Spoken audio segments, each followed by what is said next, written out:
Rewa police ने आज रीवा सहित यूपी के नशा तस्करों की एक बड़ी गैंग का पर्दाफाश किया है। पुलिस की माने तो इस गैंग में यूपी का कुख्यात नशा कारोबारी सहित रीवा निवासी पुलिसकर्मी का पुत्र भी शामिल है। इस गैंग को रीवा जोन आईजी द्वारा गठित नारकोटिक्स टीम व चारघाट पुलिस ने संयुक्त रूप से पकड़ा है।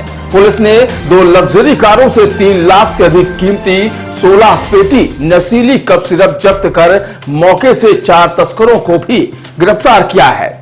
पुलिस के इस खुलासे में खास बात यह है कि तस्करों ने तस्करी के लिए इस बार पुलिस लिखे वाहन का प्रयोग किया। इसके साथ ही तस्करी में खुद पुलिसकर्मी का पुत्र भी संलिप्त पाया गया है।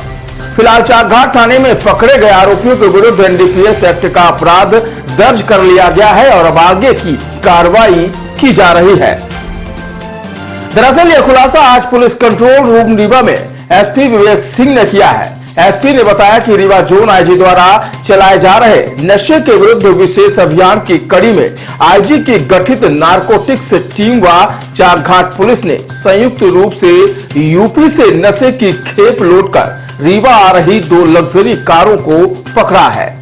बताया गया कि तलाशी के दौरान दोनों कारों से कुल 16 पेटी नशीली कप सिरप लोड मिली है, जिसकी अनुमानित कीमत 3,26,400 रुपए आंकी गई, जबकि जब्त कुल मसरूका की कीमत 25 लाख से अधिक है।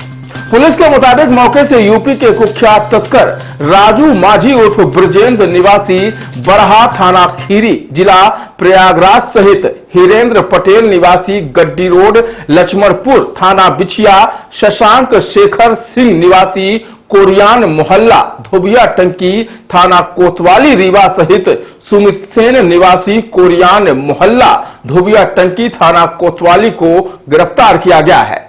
पुलिस ने बताया कि आरोपियों के खिलाफ पूर्व से जिले के अलग अलग थानों में अपराध दर्ज हैं, जिनमें यूपी का तस्कर चारघाट थाने में ही पूर्व में पकड़ी गई नशे की खेप मामले में वांटेड था। बताया गया है कि तस्करों की यह गैंग यूपी के प्रयागराज से नशे की खेप लेकर रीवा के शहरी क्षेत्र में फुटकर व्यापारियों तक सप्लाई करते थे।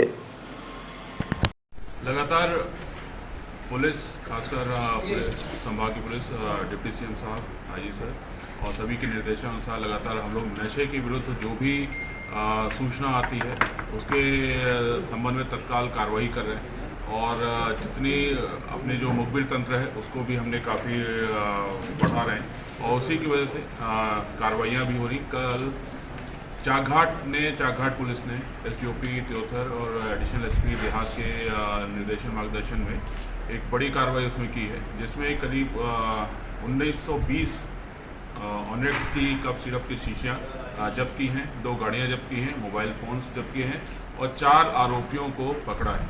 इन 4 आरोपियों में से 3 आरोपियों के पुराने रिकॉर्ड भी हैं और वो हमारी नज़र में भी थे और जिसकी वजह से फिर हम इनको पकड़ने में सफलता मिली है। जो 4 आरोपी हैं उनका नाम राजू मांझी है, ये बरहा का है, प्रयागराज जिले का। हिरेंद्र पटेल है, ये यहाँ रीवा जिले का है। सुमित सेन है, ये भी यहीं रीवा जिले का है, धोबिया टंकी निवासी। और शशांक शेखर सिंह, ये भी यहीं धोबिया टंकी निवासी है। तो उसमें राजू मांझी, हिरेंद्र पटेल और सुमित सेन के पुराने अपराध भी हैं और अभी उनसे पूछताछ चल रही है। उनका जो पूरा टेक्निकल जो हम लोग एनडीपीएस में कर रहे हैं आजकल कि हम पूरे चेन को पता करने की कोशिश करें, तो वो सारी चीज़ें अभी पूछताछ की जा रही है और जो उनके इनपुट्स हैं, टेक्निकल इनपुट्स हैं, मुखबिर तंत्र है, सबको एक्टिवेट करके और इसका सोर्स क्या था और आगे कैसे ये कर रहे थे, कब से कर रहे थे, उसकी जानकारी ली जा रही है। पहले भी वो शशांक, उसको पुलिस का मतलब एक अधिकारी उनका लड़का है।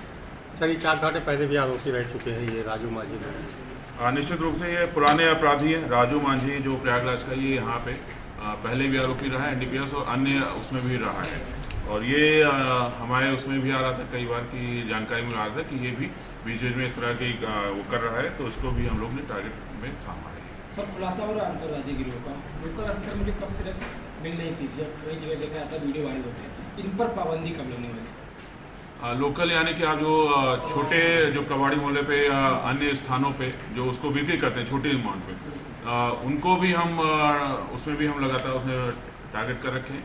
हमारा काम है कि जो प्रभावी कार्रवाई होती है उसको हम लगातार करें। जो सप्लाई चेन होती है, जहाँ से आता है वो हमारा अभी मेन फोकस है जो हमारी पूरा उसमें कर रहा है। लेकिन जो ये छोटे स्तर पे जो रिटेलर जिसको हम बोल सकते हैं, ड्रग्स के रिटेलर या जो ड्रग्स के पेडलर जिसको हम बोलते हैं, उन पे भी हम लगातार नज़र रखे हुए, उन पे भी कार्रवाई की जाएगी। सर शहर में कुछ ऐसे स्पॉट हैं जहाँ पर ये आए दिन 4-6-10 लड़के ग्रुप बना के पीते रहते हैं, काले चौराहे के आसपास, और कुछ दूसरी गुमटियाँ भी है, नगर निगम आयुक्त ने कितनी चिन्हित गुमटियाँ हैं, इन पर कार्रवाई क्या होगी? जो एनडीपीएस के प्रावधान होते हैं उसमें कुछ चिन्हित चीज़ें होती हैं जिस पर हम कार्रवाई कर सकते हैं, सख्त कार्रवाई कर सकते हैं। कुछ चीज़ें होती हैं जो बेलेबल होती हैं, और उसकी वजह से वो कार्रवाई जो होती है, अगर हमको प्रभावी कार्रवाई करनी है तो हमको सप्लाई को कट करना पड़ेगा, तो वो हमारे लिए ज़्यादा इंपॉर्टेंट रहता है। छोटी कार्रवाई भी निश्चित रूप से ज़रूरी है कि जो सप्लाई चेन में जो लास्ट में जो रिटेलर्स होते हैं उनको रोकना भी बहुत ज़रूरी है। लेकिन जो सबसे अगर किसी चीज़ को जड़ से समाप्त करना चाहते हैं तो जहाँ से सप्लाई आ रहा है, जहाँ से वो आ रहा है, जो इसका सबसे ज़्यादा प्रॉफिट ले रहे हैं, जो एक ऑर्गेनाइज्ड क्राइम की तरह इसको कर रहे हैं, उनके ऊपर अगर प्रभावी कार्रवाई होगी तो निश्चित रूप से उन पर जरूर असर पड़ता है। लेकिन आपकी बात भी सही है कि जो पेडलर्स हैं उन पर भी कार्रवाई होनी चाहिए, और जो कंज्यूम कर रहे हैं उन पर भी हमको नज़र रखनी है। तो उसको लेके भी मैं कुछ एक हम लोग जागरूकता कार्यक्रम भी स्टार्ट करने जा रहे हैं, और कुछ लोगों को भी आगाह भी करना चाहेंगे कि इस तरह की कार्रवाइयों में, इस तरह के आपके साथ जो होगा कि एनडीपीएस में अगर आपको कार्रवाई करेंगे, भले अवेलेबल होगा या भले वो होगा, लेकिन आपके खिलाफ एक मुकदमा जरूर दर्ज हो जाएगा। ये जो आज पकड़ा गया आया कहाँ से है, इसका अभी तक जो हमको जानकारी लगी है, प्रयागराज साइड से इसका सप्लाई हुआ था, और क्योंकि एक बड़े सप्लायर, एक बड़े उसको हमने वो किया है, तो कुछ लोग जो अन्य हैं वो उस सप्लाई चेन को पूरा करने की कोशिश कर रहे हैं कि, और क्योंकि उसमें अब इनको प्रॉफिट भी ज़्यादा मिलने की संभावना हो रही है, तो इसलिए वो उसको पूरा करने की कोशिश कर रहे हैं।